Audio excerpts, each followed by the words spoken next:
Welcome back to 7 Days to Stop Struggle and Get the Respect You Deserve. I'm Kate Holt, a business mentor for holistic entrepreneurs who want to make more money and a bigger income, and a personal mentor for people who want better relationships and a bigger life.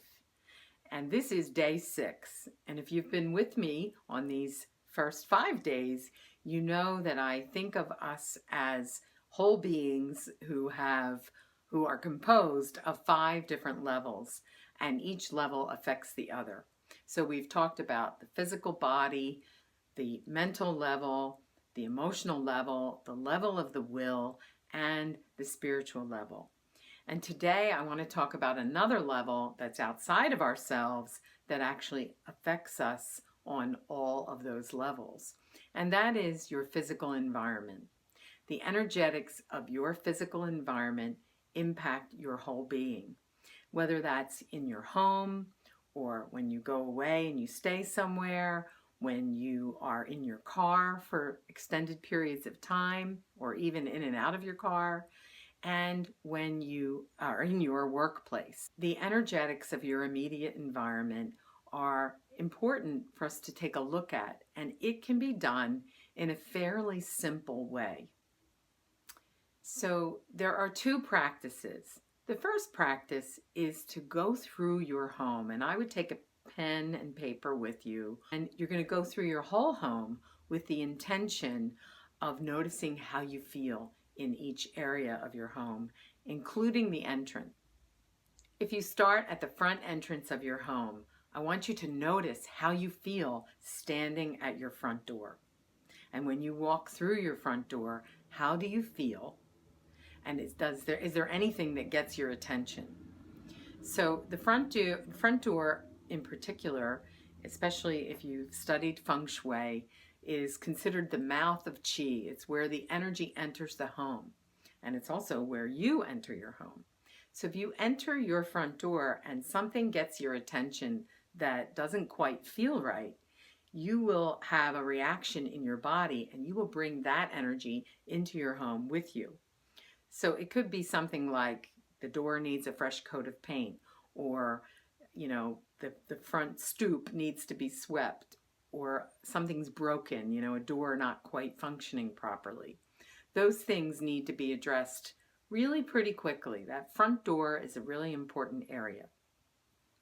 Then as you go through the rest of your home, and of course you're writing that down, right? You're writing down whatever bothered you as you came into that front door, and go through the rest of the rooms of your home and notice how you feel in each room. Do you feel expanded and relaxed and comfortable? Or does something get your attention that you twist away from, or you contract your energy around? And you want to write down the areas that felt good, but in particular, you want to write down the areas that made you feel some kind of twisting in your energy or a contraction of your energy. And those areas that made you feel contracted in your energy are the areas where you're going to want to focus in the second practice. The second practice is a decluttering practice. So clutter in the environment gives us that contracted feeling. I mean, it can be on the physical level where we actually have to, walk around something because there's clutter, or it could be internally contracting. An example would be, there's a pile of bills that you haven't addressed, and every time you walk by it, there's some part of you that goes, ooh, it's like you know that that's there, even though you're purposely trying not to look at it or pay attention to it. You know that it's affecting you on some level. So here's the method. It's a 3-box or 3-bag method. And the first box is things that are just trash. They either need to be recycled or they're just waste products. You get rid of them in that box. You can recycle it later. The second box is for things that no longer serve you, but might be of value to someone else. These are the things you're going to put in the box and take it to your favorite place to donate clothing or things that you no longer use that someone else could use.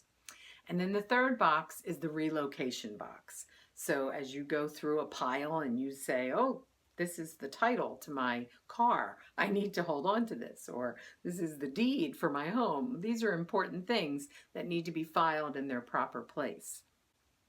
So 3 boxes: trash, Goodwill, and relocation. So taking those 3 boxes into an area of your home, you could do this pretty quickly.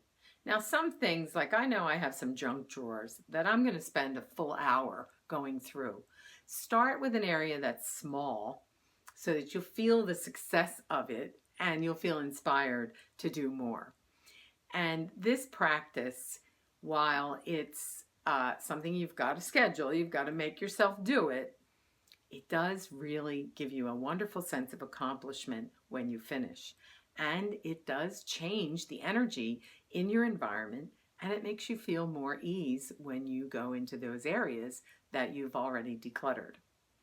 So before I close, I want to recommend a book that I read years ago. It was one of the best books I've ever read that described the effect of this clutter on the energetics of our system.